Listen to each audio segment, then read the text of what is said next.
Okay, so good afternoon. Welcome to everybody. Thank you for joining us this afternoon.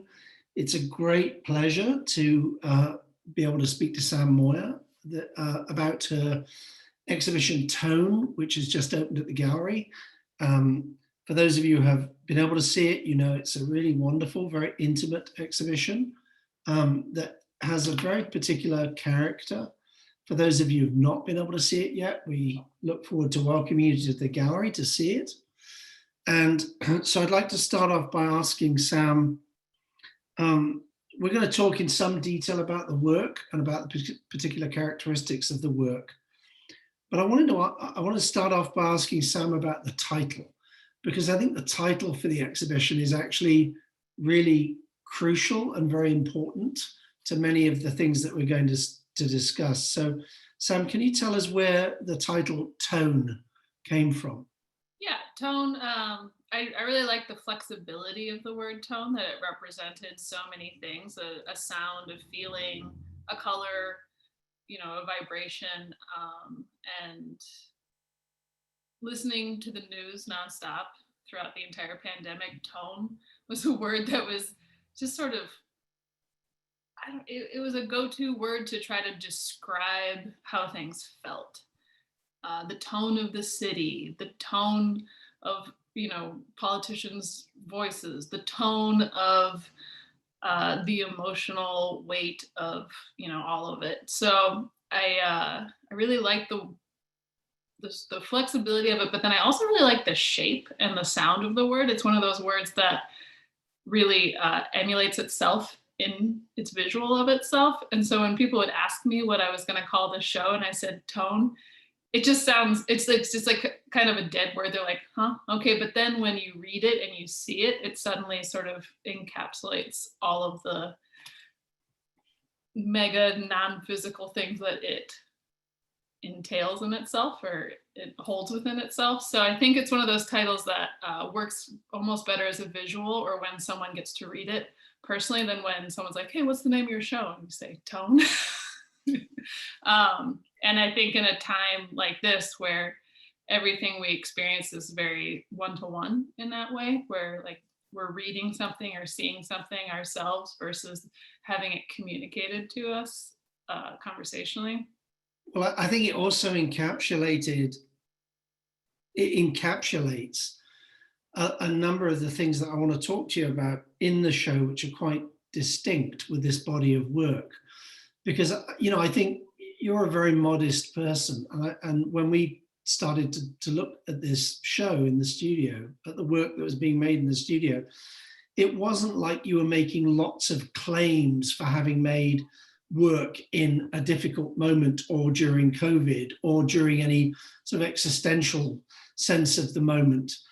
But you were. And this body of work, I think, is very characterized by a number of very intimate shifts.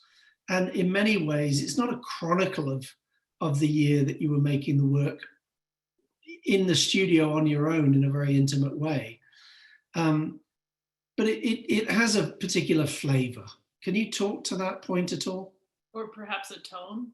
I didn't want to go there. It's too easy. Yeah, this is the thing about making work, that your primary elements are shape and color, and trying to listen to these materials and communicate through these materials. All of the things that you're digesting in your life are going to come out through that decision-making process. And this was a moment of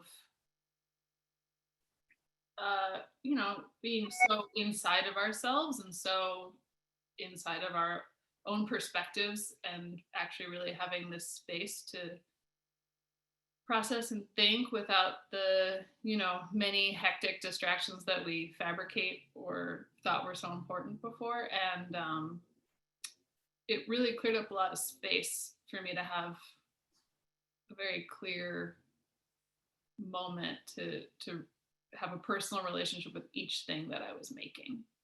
So I would say before the pandemic, when I was making a show, I thought of the show with like quotation marks around it, like the thing that I was making, where this was really much more like one foot in front of the other, sort of like getting through this time. This show emulated the same kind of energy and spirit we had to get through this time, which was like, okay, let's go to work, let's figure it out, let's get through today.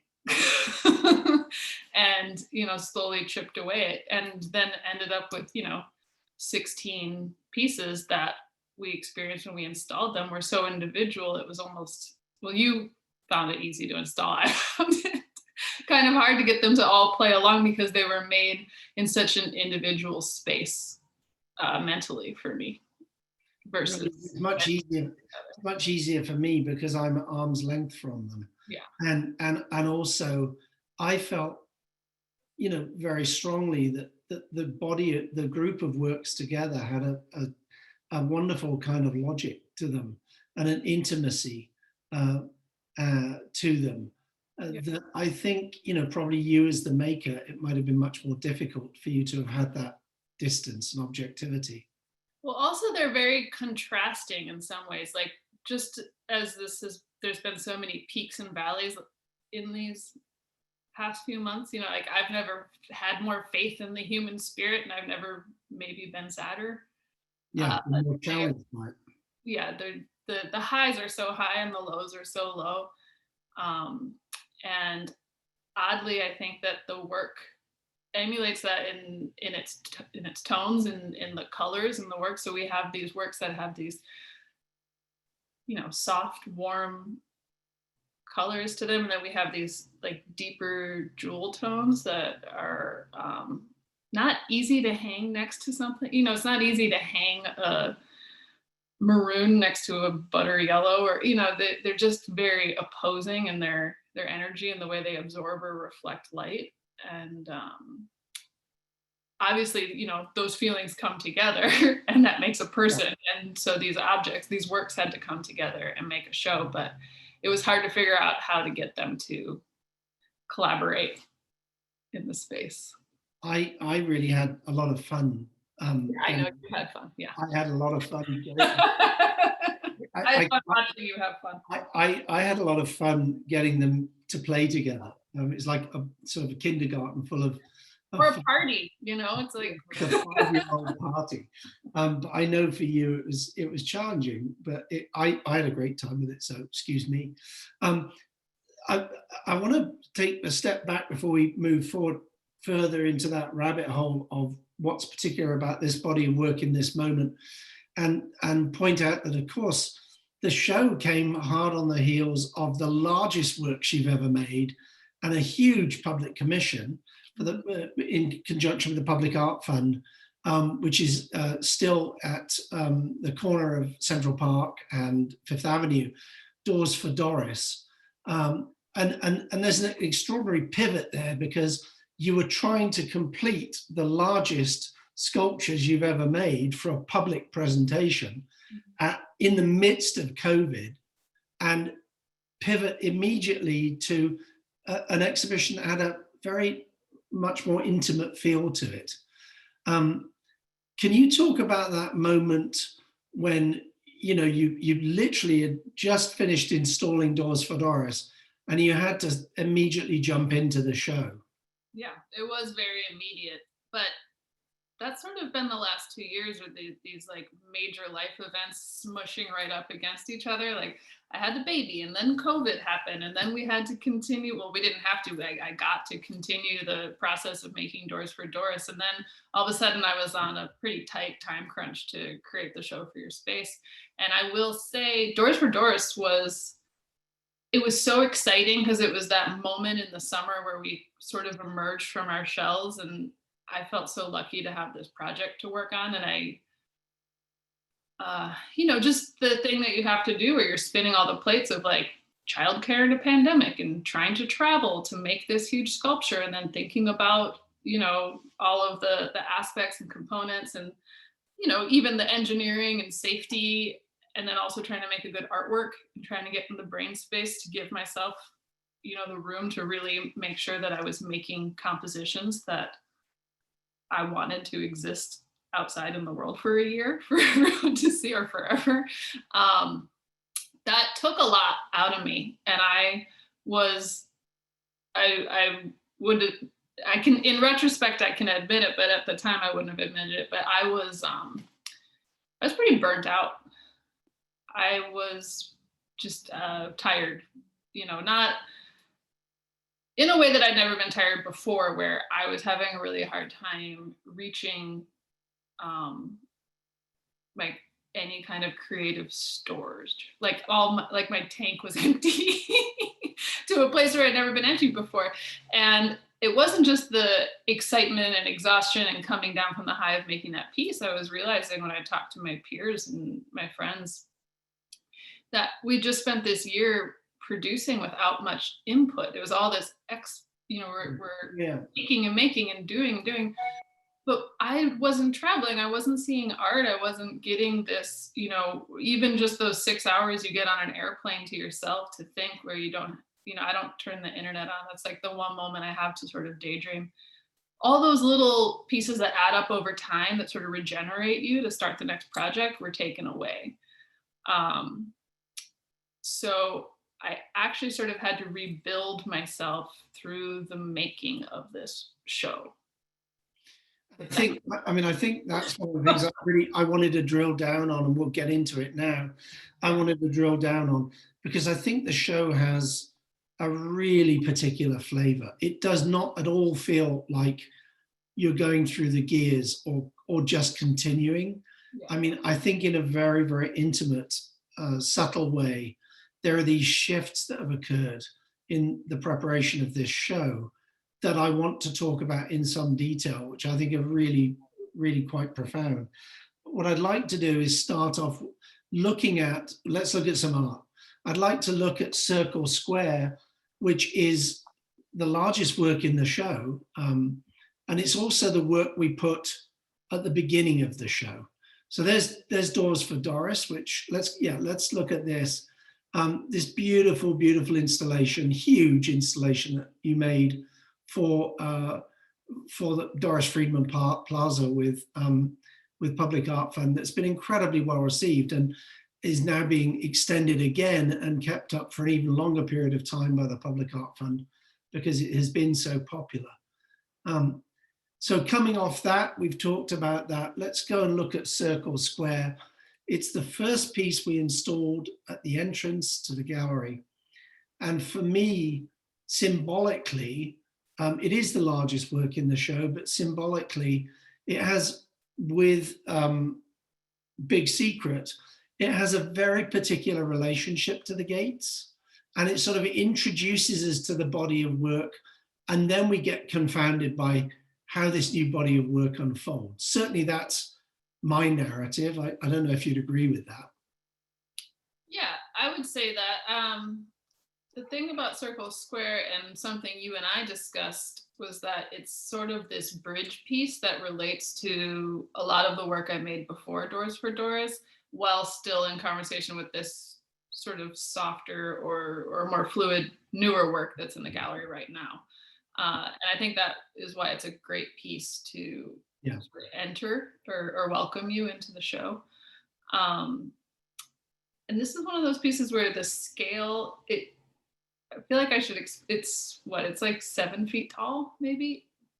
80, it's just about 7 feet tall, yeah. Yeah. So these are these slabs that were leaning against the wall. And every once in a while, a piece kind of makes itself.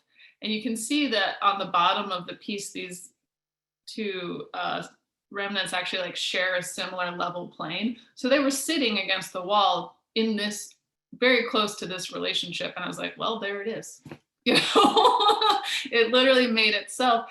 And I think what I was attracted to when I saw it upright on the wall in this formation was that it was this coming together and falling apart at the same time, which is a mirroring of the metaphor that I was thinking about with Doors for Doors, which is this like welcome and being pushed away at the same time. It's beckoning and closing a door. And so kind of keeping that metaphor that is about opening and closing, but in motion, so that neither is true and neither is false. Yeah, I mean, it's something that you see also very, very powerfully in Big Secret, where, there's almost like this portal. You feel you could step through it and you'd be, I mean, it's rather Narnia-like. You could step through it and be in this other space and be transported into this other world. And I think that's what the Doors installation at Central Park does. It gives you this perspective of, I mean, there's the reality of its relationship to the city and these materials that you've talked very eloquently about, which the city is made from, and recovering them and making you see them, these marbles and stones, but also this sense of wonderful optimism and escapism, which I think when that piece was installed was an emotion that we all needed very, very much, in the latter part of last year. These two works, Big Secret and Circle Square, almost frame the show. And something that's going to be quite difficult for us to sort of get across here is that in the rest of the show, there's an economy of scale that's employed, where I think the work becomes a little more intimate, but at the same time, you're pulling all these numbers on us with the use of material that reinforces that and makes them, all these works, very, very lush and very painterly. So the thing that's the most difficult to really see virtually is that you've used a sort of gesso-like or fresco-like technique on the painted areas of the paintings that becomes very soft and manipulated, and it's combined with painting. So the surfaces have a kind of wonderful lushness to them. You almost feel like they're living surfaces. They're very fresco-like and very fresh. And that's a really new move in this body of work. And how did that come about, Sam? I was thinking about fresco and how I just love how it just sucks light in, and it sucks pigment in, and the sort of ancientness of it, and then thinking about it in comparison with the stone. And it was something I wanted to try. And then what I realized when I started working with it is it just gives me so much more opportunity to play with surface. And I can play with, reflection versus light absorption. I can layer paint in different ways. I can have these textures built up. I can sand them down. And then it occurs to me like, okay, well, this is a utilitarian material. Like before the paintings were very much like, this is stone. This is a utilitarian thing that's used to build things in our environment. And then the other aspect of the painting is an art supply. It is a painting of like the painting canon vernacular, and to bring in plaster as the base for the painting. Now these two components are on a more even playing field in some way, whether you consider high-low or whatever. They are both aspects of built environment sort of transcending into this new persona. And at the same time as that kind of sensuality was being introduced into the painted surface of this new body of work, the colors shifting as well. So there's a palette movement in the works, in many of the works, where they are not only more textured, more gestural, more sensual, but the palette's changing as well. And there's a shift to a sort of over-painted, more pastel sensibility. And those two things, I think, with the scale, combines to give this body of work a very intimate feel. And I know that you were in the studio pretty much on your own, working on these, really moving the elements around and working on these in a very, very intimate way, without a lot of people coming to the studio, without a lot of visitors. And there's, you feel this tangible intimacy in this body of work that they're very powerfully imbued with. Can you talk about that in relationship to the palette shift? Yeah, I think that there's things you go through when you're suddenly by yourself, right? Where it's like I don't know if it's like at first I was performing this role of myself as what I thought myself as I saw myself, and then when you really have no one to answer to and no eyes on you and no opinions coming your way, you have this opportunity to sort of dive in and be honest and experiment and try things. And so in a way where you're not considering the justification of it, you're not tripping over what the result will be in the moment that you're creating it. You're actually get to live in the moment of making it. And so with this body of work, I might have been more present in the actual dialogue with the stone. This body of work, I don't want it to sound easy. Like this was one of the hardest shows I've ever made in my life. And a lot of the work I made wasn't good. And a lot of it had to be edited out and whole finished pieces were thrown I away. just want to clarify, not the pieces in the show, the ones that didn't make it. No.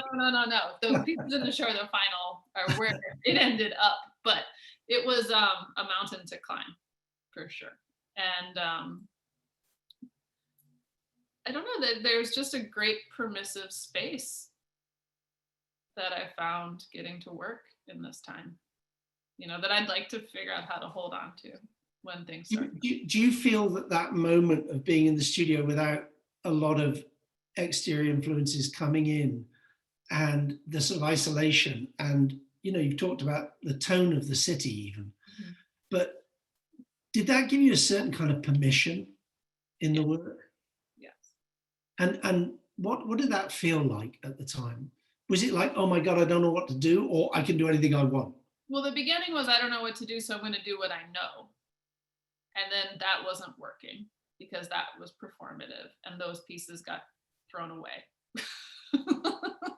And then it turned into like, okay, well, let's get real and really figure this out and try to push past, this sort of robotic, like going through the motions thing that can happen where, I think we've all been joking about this Groundhog Day syndrome of the pandemic and how every day feels the same. And I think it's really easy to get into sort of this robotic mode where you're like, drink the coffee, eat the toast, get in the car, do the thing, wait for bedtime. Thank God it's bedtime. Day 312 over, on to day 313, right? So I had to do that for a little while and that didn't work. And so my studio had to become the space where I really got back to being alive. Was there a single work that's in the show where you felt that tipping point occurred? Honestly, this yellow piece that just came up was a big change for me. First of all, that color is it's a beautiful Naples yellow. It's very soft. It's not a color I would usually pair with a white stone. And it's a square. Like there's a lot of things about it that I'm kind of like, you build these rules in your head and it breaks a lot of those false rules I created for myself. And also I really enjoyed the process of painting it. This thing was like probably 4 colors before it was this color. And you can see me trying to find the color. In the bottom left-hand corner of the piece, there's a pretty bright orange underneath the yellow that comes through. And that was me trying, like, kind of desperately to find the right tonal match that I wanted. And I wasn't finding it. And instead of getting rid of that evidence to even out the piece, I just sort of brought this veil over the entire thing and allowed it to be a part of it. And I was like, I really like that evidence. I really like that moment where the surface gets to have its own history and shift. It isn't just a supporting cast member to the stone.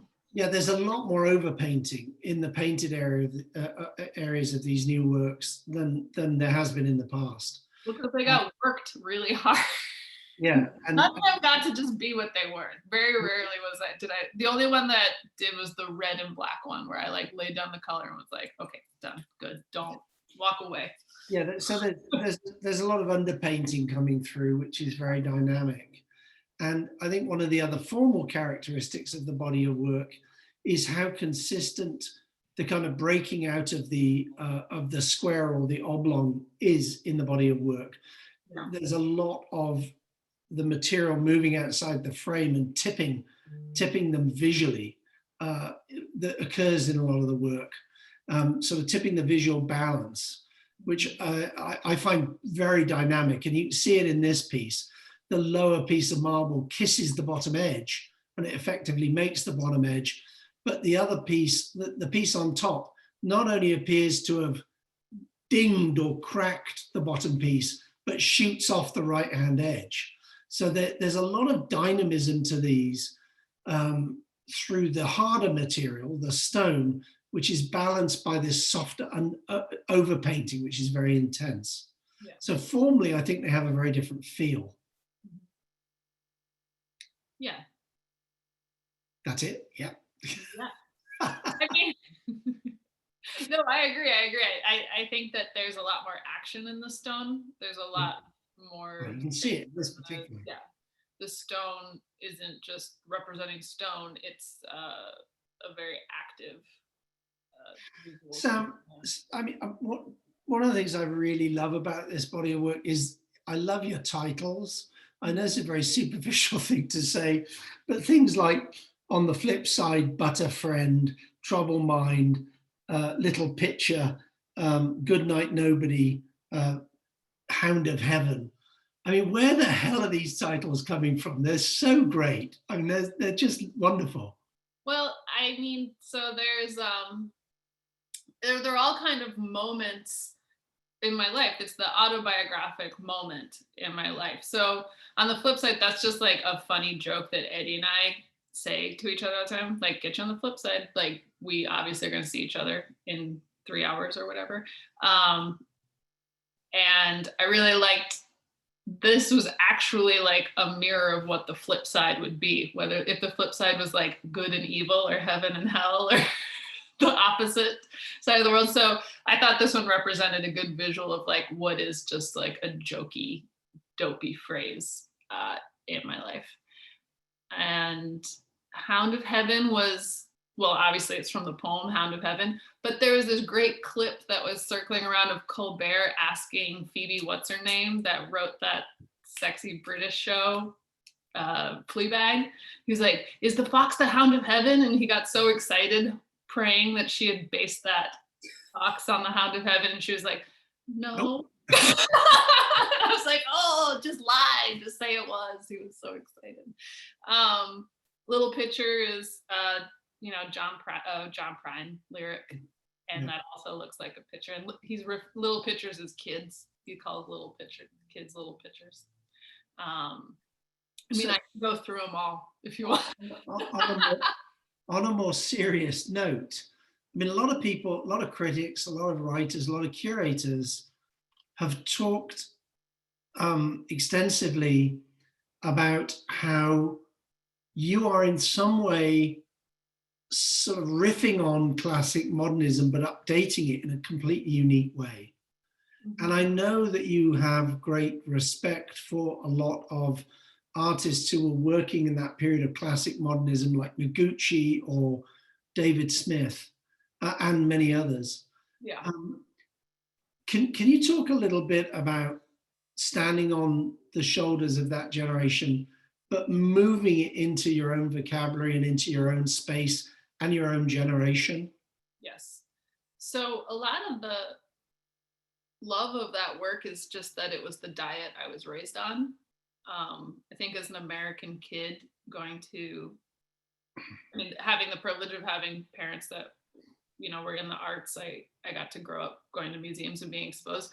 But what I was exposed to was Jasper Johns and Rauschenberg and David Smith. And, this was what was there for me to see. And so in a way, or Motherwell, Frankenthaler, in a way, it's sort of just a part of me, the same way where if you're saying something and all of a sudden you sound like your mom, and you're like, wait, what? Why did that word just sound like my mom? Like it just came, it just comes out of you and it's built into you.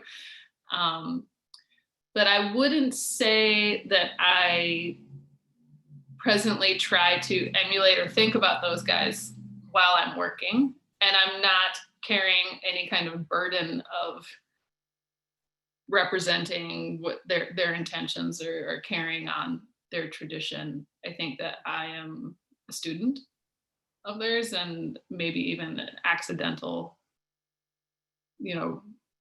just where I was raised and how I was raised, connoisseur in a weird way. But do you feel that are you having a dialogue with them? No. Not at all. No. I think that maybe, I don't know. It's like, do kids have dialogues with their parents? Are they in dialogue with their parents when they're just like, no, it's like, I think that they come through me and I appreciate that.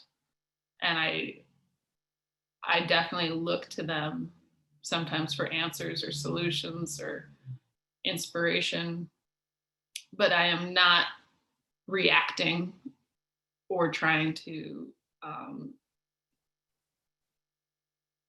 transcend what they did. But their work isn't something that I'm bringing into my work in a conscious way of like, this is a conversation, this is a reaction, right? Before we move on to talk about the sculptures which are in the show, which are very particular and I want to spend some time with, you mentioned this earlier, so I think this is fair territory to talk about. Mm-hmm. You made reference to this earlier, and I was really intrigued. Earlier in the week, I did a panel for Madison Square Park with some colleagues, and we were asked a question about this year. And one of my co-panelists, Ebony Haynes, I just thought her immediate response to this question was completely brilliant, because they asked, what had been the most impactful, the most difficult, in a way, adjustment in this year. And she had a baby during COVID, and she said having a baby. And I just thought on a couple of levels, that was a wonderful answer and a super honest answer, but perhaps not an answer that many women in the arts would have made in a previous generation. And I was so heartened by the fact that we're now in a space where women in the arts feel empowered to be able to embrace that rather than struggle with it.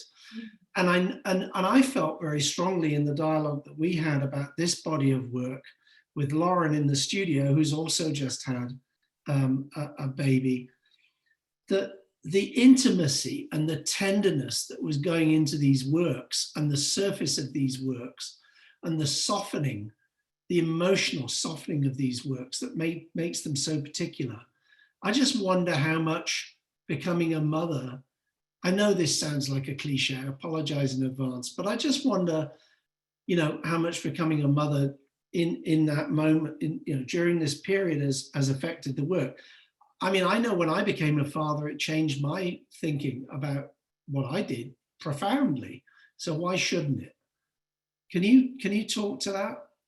Yeah. Well, Ebony and Lauren and I all have babies that are mere months apart. So we're very lucky in that we have each other as women in the arts, whatever. We have very similar lives where we're trying to get a lot done with our babies.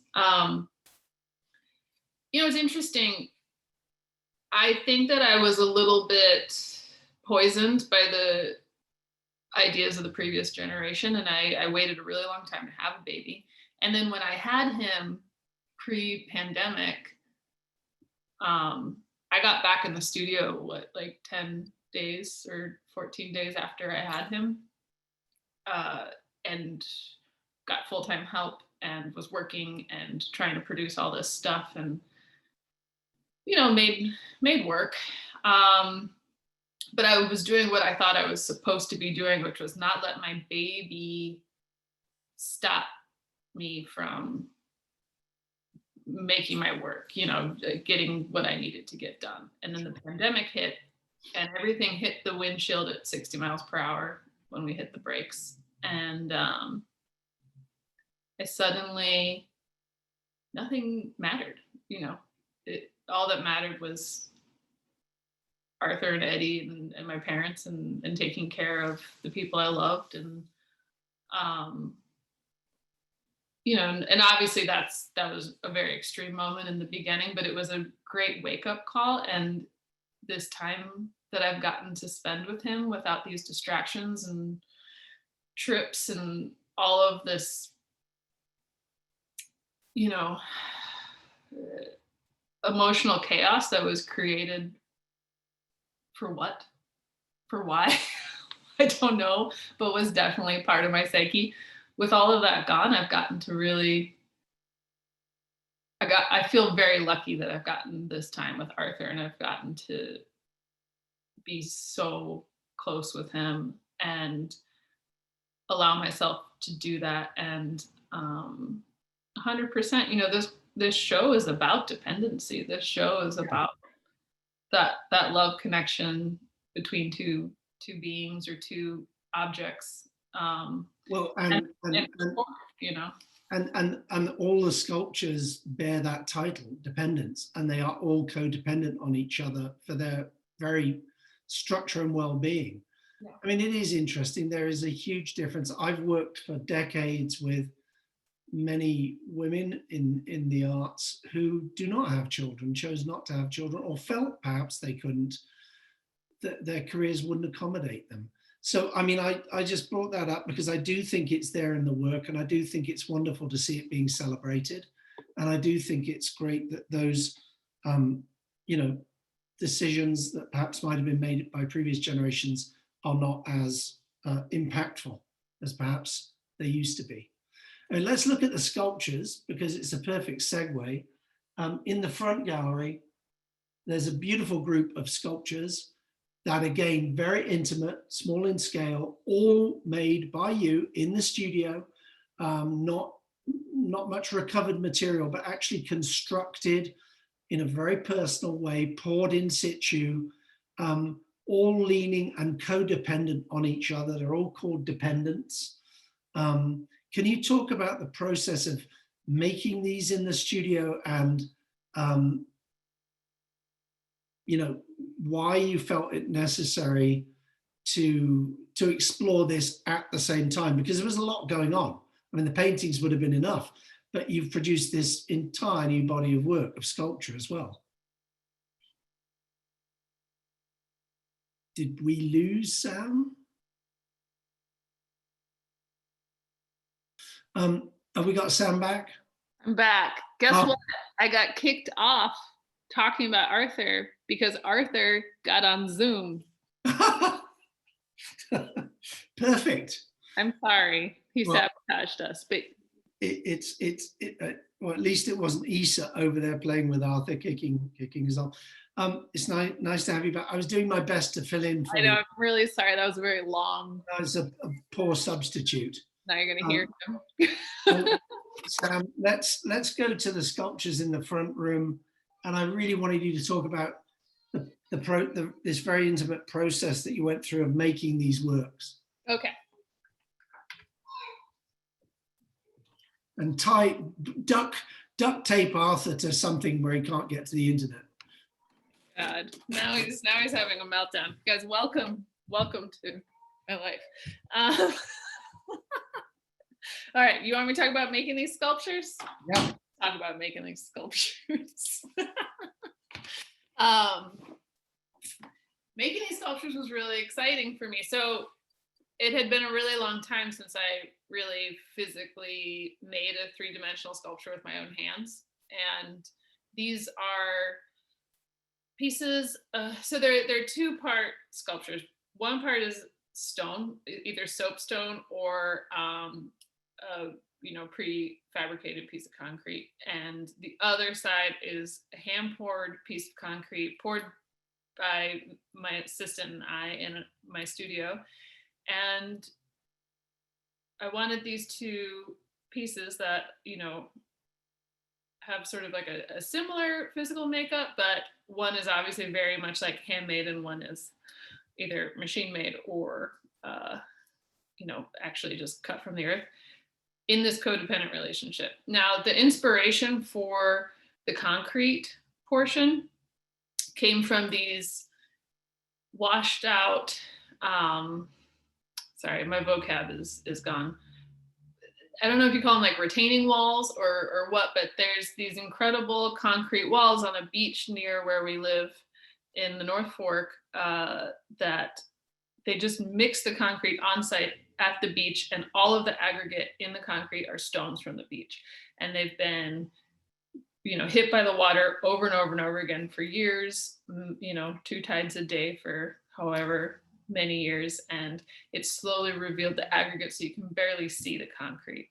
And I've always loved these things, and they look like these amazing sculptures that just sort of emerge from the shore. And I wanted to recreate those here.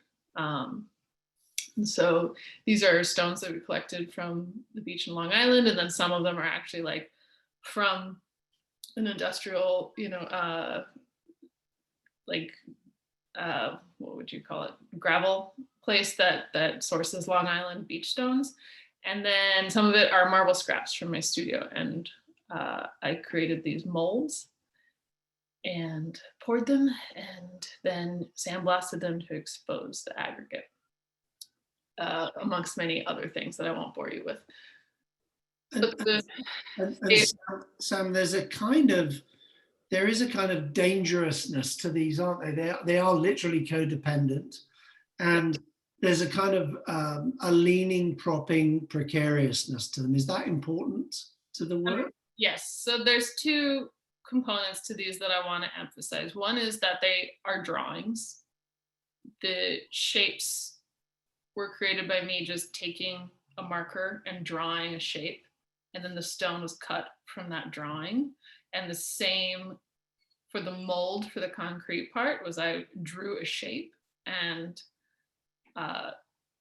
so they're 2 drawings, two-dimensional drawings brought into a 3D world and forced to utilize each other in this codependent relationship to stand.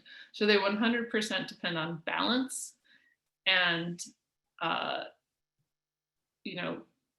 gravity and each other. So they're completely dependent on each other. And in this interlocking joint, they support each other in this ability to stand. So to have something that's just a line drawing become something that can stabilize itself in the 3D world is pretty exciting to me, and sort of talks of that like intuitive engineering where nothing was ever measured. There, like no ruler was ever taken out in making these. So we have a wonderful question. Firstly, a question popped up from a friend of mine, Rona Edelbaum. It's lovely that Rona's joined us and you're out there somewhere. I don't know where you are, but it's lovely to hear from you. And she asked whether these were influenced by early Richard Serra works, such as prop, both in terms of balance and sort of density and use of material.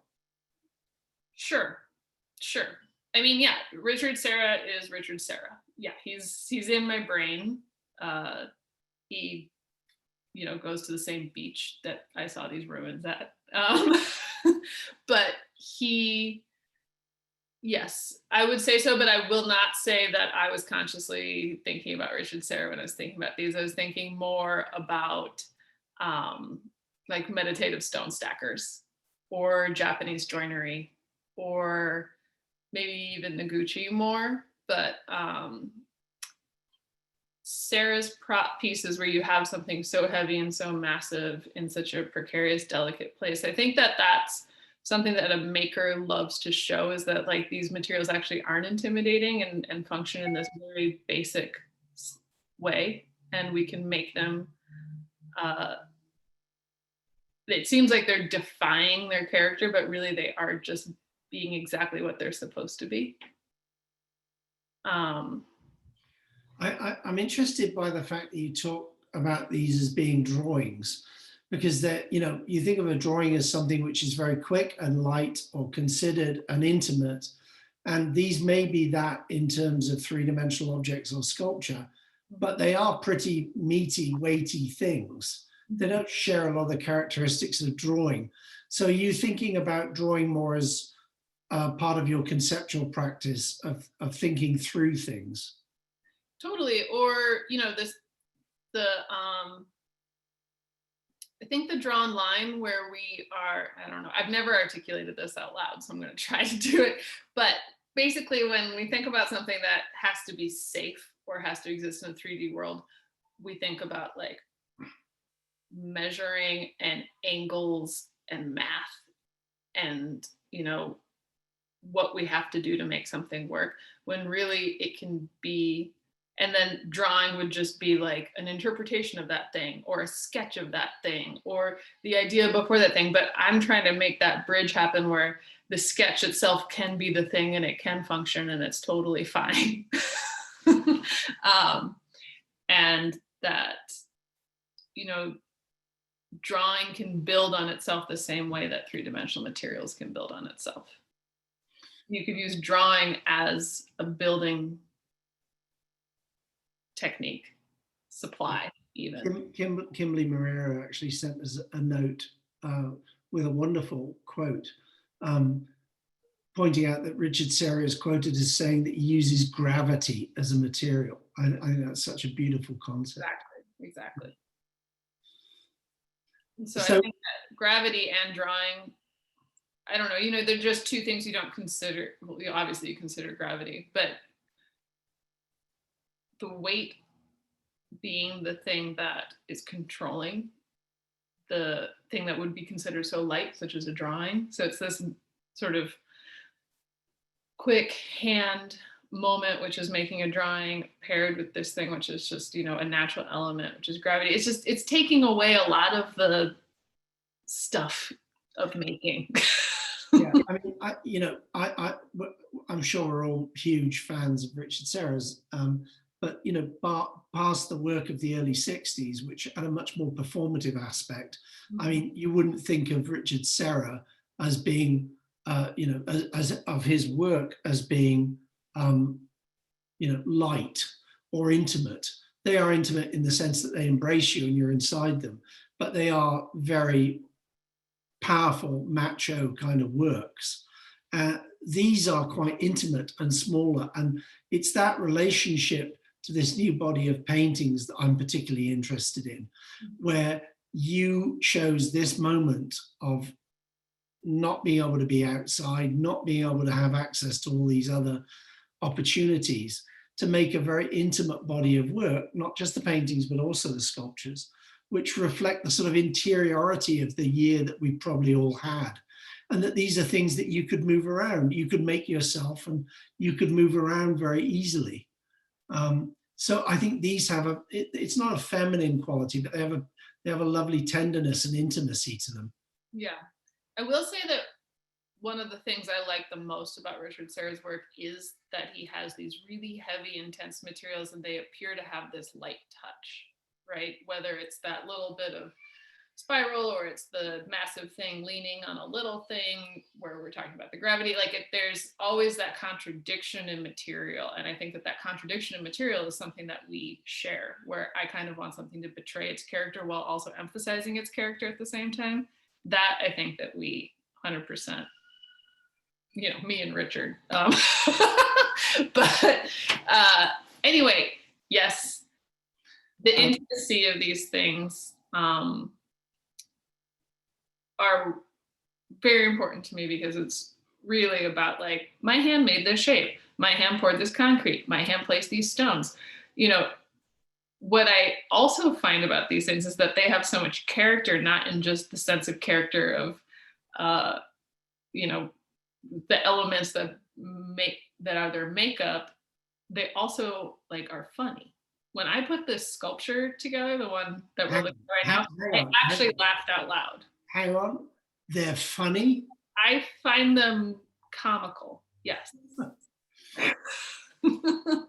Okay. Or the inverse of comedy. They can be very sad. But I think that in some ways, there's a little bit of an absurdity to their,